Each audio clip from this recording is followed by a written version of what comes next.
नमस्ते प्रणाम। तारीख थी 11 अगस्त 2025 और जगह था फतेहपुर का अब्बू नगर, जिसे स्थानीय लोग रेडैला मोहल्ला भी कहते हैं। यहाँ एक 200 साल पुराना मकबरा स्थित है, नवाब अब्दुल समद खान का मकबरा। अचानक इस शांति सी जगह पे भगवा झंडे लहराए गए, ढोल नगाड़े बजे और हिंदू संगठनों ने दावा कर दिया कि ये कोई मकबरा नहीं बल्कि ठाकुर जी का प्राचीन मंदिर है।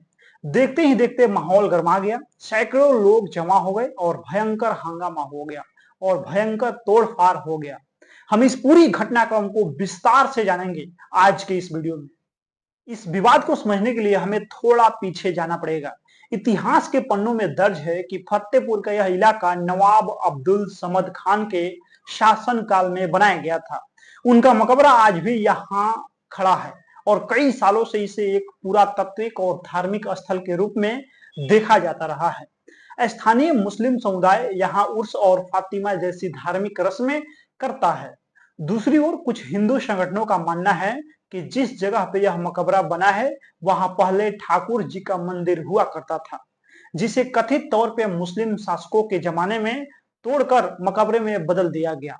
अगस्त के पहले हफ्ते में कुछ हिंदू संगठनों के नेताओं ने स्थानीय मीडिया को बयान देना शुरू किया कि वे इस स्थल पे शुद्धिकरण करेंगे और ठाकुर जी की पूजा करेंगे। सोशल मीडिया पर पोस्टर और वीडियो शेयर कर तारीख तय कर दी गई।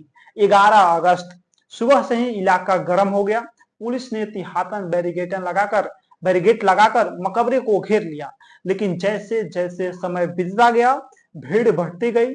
बजरंग दल, विश्व हिंदू परिषद और मठ मंदिर संरक्षण संघर्ष समिति जैसे संगठनों के लोग भगवा झंडे और नारों के साथ पहुंचने लगे।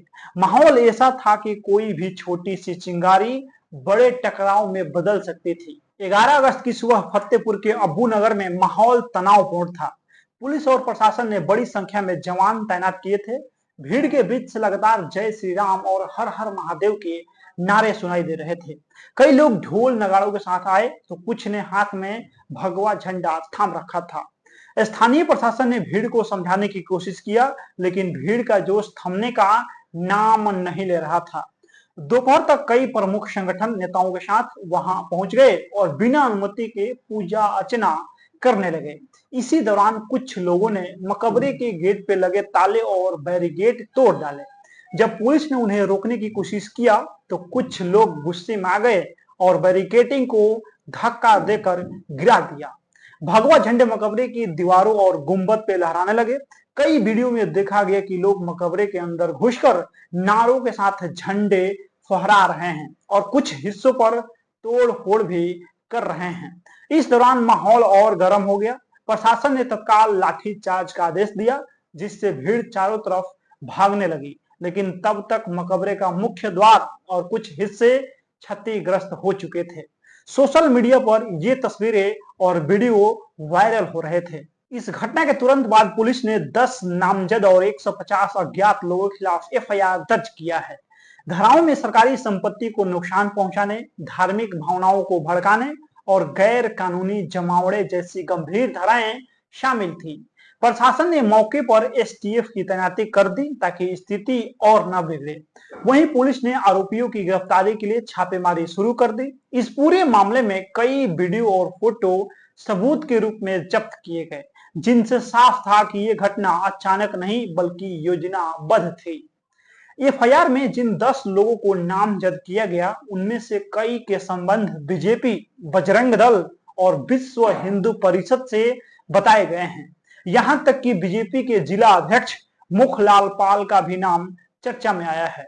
हालांकि उन्होंने मीडिया से कहा है कि वे सिर्फ धार्मिक भावना से वहां पहुंचे थे और तोड़ फोड़ में शामिल नहीं थे। दूसरी ओर मठ मंदिर संरक्षण संघर्ष समिति के संयोजक ने कहा कि यह मकबरा असल में एक ठाकुर जी का मंदिर है, जिसे इतिहास में दबा दिया गया था और उनका आंदोलन इसे पुनः मंदिर के रूप में स्थापित करने के लिए है। इन बयानों ने माहौल को और भड़का दिया। समाजवादी पार्टी ने इस मुद्दे को जोर शोर से उठाया है। अखिलेश यादव ने कहा है कि यह बीजेपी की सोची समझी रणनीति है, जिससे समाज को बांटा जाए और चुनावी फायदा उठाया जाए। उन्होंने सवाल किया कि अगर सरकार चाहती तो इस तरह की घटना को रोका जा सकता था, लेकिन प्रशासन ने समय रहते कड़ा कदम नहीं उठाया। एआईएमआईएम के असदुद्दीन ओवैसी ने भी ट्वीट कर कहा कि यह साफ तौर पे मुस्लिम विरासत स्थलों को मिटाने की कोशिश है और सरकार चुपचाप देख रही है। कांग्रेस नेताओं ने इसे कानून व्यवस्था की नाकामी बताया है। मुख्यमंत्री योगी आदित्यनाथ ने इस घटना पे सख्त रुख दिखाते हुए कहा है कि किसी को भी कानून अपने हाथ में लेने की अनुमति नहीं दी जाएगी, चाहे वह किसी भी धर्म, किसी भी रिलीजन या संगठन से हो। फतेहपुर के अब्बू नगर के कई निवासी इस विवाद से परेशान हैं। मुस्लिम समुदाय के लोगों का कहना है कि वे वर्षों से इस मकबरे की देखरेख करते आए हैं और कभी कोई समस्या नहीं हुई। वहीं कुछ हिंदू परिवारों ने कहा कि उन्होंने अपने बुजुर्गों से सुना है कि यह जगह पहले मंदिर हुआ करती थी। दोनों पक्षों की भावनाएं गहरी हैं, लेकिन इस विवाद ने मोहल्लों में विश्वास की दीवार हिला दी है। कई दुकानदारों ने डर के कारण दुकानें बंद रखी और बच्चे स्कूल तक नहीं गए। घटना के बाद पूरे इलाके में भारी पुलिस बल और पीएसी तैनात कर दी गई। मकबरे के चारों ओर बैरिकेडिंग मजबूत की गई और किसी को भी बिना अनुमति अंदर जाने की इजाजत नहीं थी। पुलिस प्रशासन गश्त कर रही थी और रात में भी ड्रोन से निगरानी की जा रही थी। प्रशासन को डर था कि कहीं यह विवाद आपस के गांव में और कस्बों में न फैल जाए। एसटीएफ और इंटेलिजेंस टीम को भी सक्रिय किया गया ताकि किसी बड़े टकराव को रोका जा सके। इस विवाद का सबसे संवेदनशील पहलू है धार्मिक भावनाओं का टकराव। एक तरफ हिंदू संगठन है जो इसे मंदिर मानते हैं, दूसरी तरफ मुस्लिम समुदाय है जो इसे नवाब अब्दुल समद खान का मकबरा मानते हैं। दोनों पक्ष अपने अपने इतिहास और मान्यताओं पे अड़े हैं। ऐसे हालात में छोटे छोटे बयान भी बड़े विवाद में बदल सकते हैं। इसलिए प्रशासन ने सभी नेताओं और धार्मिक गुरुओं से अपील किया है कि वे शांति बनाए रखें और बिना प्रमाण के बयान देने से बचें। इतिहासकारों और पुरातत्व विभाग के अधिकारियों का कहना है कि यह मकबरा करीब 200 साल पुराना है और इसमें मुगल कालीन वास्तुकला की झलक मिलती है। अब तक किसी आधिकारिक पुरातात्विक रिपोर्ट में यह बात नहीं आई है कि यहाँ पहले मंदिर था, लेकिन स्थानीय किंवदंतियों यानी ऐसी बातें जो लोगों में प्रचलित हो लेकिन उनकी सच्चाई पूरी तरह सिद्ध न हो, और मौखिक इतिहास में ऐसे दावे जरूर मिलते हैं। पुरातत्व विभाग ने इस मामले में विस्तृत जांच शुरू करने की बात कही है, लेकिन साथ ही चेतावनी भी दिया है कि जांच पूरी होने से पहले किसी नतीजे पे पहुंचना गलत होगा। टीवी चैनलों ने इस घटना को ब्रेकिंग न्यूज बनाकर पेश किया। कुछ चैनल इसे हिंदू विरासत की वापसी के रूप में दिखा रहे थे, तो कुछ इसे मुस्लिम धरोहर पर हमला कह रहे थे। बहस के कार्यक्रमों में दोनों पक्षों के नेता भिड़ गए और माहौल और गर्मा गया। कई पत्रकारों ने यह भी सवाल उठाया कि क्या मीडिया इस विवाद को अनजाने में और भड़का रही है। सोशल मीडिया इन्फ्लुएंसर ने भी अपने अपने अंदाज में इस घटना पर वीडियो बनाए हैं, जिससे मामला और ज्यादा सुर्खियों में आ गया है।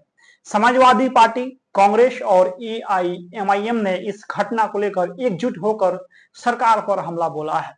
विपक्ष ने एलिगेशन लगाया है कि बीजेपी इस तरह के मुद्दों को चुनावी एजेंडे में शामिल करती है और इससे समाज में ध्रुवीकरण होता है। उन्होंने मांग किया है कि इस विवाद की न्यायिक जांच हो और दोषियों को कड़ी सजा दी जाए। विपक्षी नेताओं ने पीड़ित समुदायों से मुलाकात की और उनके साथ एकजुटता दिखाई है। बजरंग दल और विश्व हिंदू परिषद ने साफ कहा है कि वे अपनी मांग से पीछे नहीं हटेंगे। उनका कहना है कि जब तक इस स्थल को मंदिर के रूप में मान्यता नहीं मिलती, आंदोलन जारी रहेगा। उन्होंने आगामी हफ्तों में मंदिर पुनः स्थापना यात्रा निकालने का ऐलान भी किया है। हालांकि पुलिस ने स्पष्ट कर दिया है कि किसी भी तरह की रैली या जुलूस बिना अनुमति के नहीं निकाला जा सकेगा। इस विवाद का असर स्थानीय अर्थव्यवस्था पर भी पड़ा है। बाजार में ग्राहकों की संख्या घट गई। कई व्यवसायियों ने अस्थायी तौर पे दुकानें बंद कर दी। मजदूरों और रिक्शा चालकों की रोजी रोटी प्रभावित हुई। कुछ परिवार तो सुरक्षा कारणों से अस्थायी रूप से अपने रिश्तेदारों के यहाँ चले गए। प्रशासन के लिए यह मामला दोहरी चुनौती है। एक तरफ कानून व्यवस्था बनाए रखना और दूसरी तरफ धार्मिक भावनाओं को ठेस न पहुंचाना। जिला अधिकारियों ने कहा कि वे पूरी कोशिश कर रहे हैं कि दोनों समुदायों में बातचीत हो और शांति स्थापित हो, लेकिन अफवाहों, सोशल मीडिया और बाहरी राजनीतिक दबाव के कारण यह काम आसान नहीं है। बीबीसी, अल जजीरा और राइटर्स जैसे अंतरराष्ट्रीय मीडिया हाउस ने भी इस घटना को कवर किया है। उन्होंने इसे भारत में बढ़ते धार्मिक तनाव के उदाहरण के रूप में पेश किया है। हालांकि कुछ भारतीय विश्लेषकों का कहना है कि अंतरराष्ट्रीय मीडिया अक्सर ऐसे मामलों को एक तरफा तरीके से दिखाता है, जिससे देश की छवि बहुत ज्यादा प्रभावित होती है। स्थानीय प्रशासन ने दोनों समुदायों के बुजुर्गों, धार्मिक नेताओं और सामाजिक कार्यकर्ताओं को बैठाकर बातचीत कराई। कई घंटों की चर्चा के बाद यह तय हुआ कि जब तक पुरातत्व विभाग की रिपोर्ट नहीं आती, तब तक स्थल पे कोई धार्मिक गतिविधि नहीं होगी। दोनों पक्षों ने फिलहाल शांति बनाए रखने का वादा किया, लेकिन जमीनी स्तर पे तनाव अभी भी महसूस किया जा रहा है। इतिहास गवाह है कि इस तरह के विवाद जल्दी खत्म नहीं होते हैं। बाबरी मस्जिद विवाद से लेकर ज्ञान वापी मस्जिद तक ऐसे मामलों में कानूनी लड़ाई सालों तक चल सकती है। फतेहपुर मकबरा विवाद भी अब अदालत के दरवाजे तक पहुंचने वाला है। हिंदू संगठनों ने कानूनी टीम तैयार कर ली है और मुस्लिम पक्ष भी अपने वकीलों से सलाह ले रहा है। यह पूरा विवाद हमें कई सवालों के सामने खड़ा करता है। क्या धार्मिक स्थलों का इतिहास बदलने से आज की समस्याएं सुलझ जाएगी? क्या राजनीति और वोट बैंक की लड़ाई में समाज का ताना बाना यूं ही टूटता रहेगा? फतेहपुर की यह घटना सिर्फ एक मकबरे या मंदिर की नहीं है, बल्कि इस बात की है कि हम किस तरफ अपने अतीत को देखना चाहते हैं। आने वाले समय में यह मामला कैसे आगे बढ़ेगा, यह तो वक्त बताएगा, लेकिन फिलहाल जरूरत है कि सच और झूठ के बीच फर्क समझाया जाए और कानून के दायरे में रहकर ही कोई कदम उठाया जाए। बाकी फतेहपुर की घटना के बारे में आप अपना प्रतिक्रिया दे दीजिए इस वीडियो में। मिलते हैं अगला वीडियो में। बहुत बहुत धन्यवाद।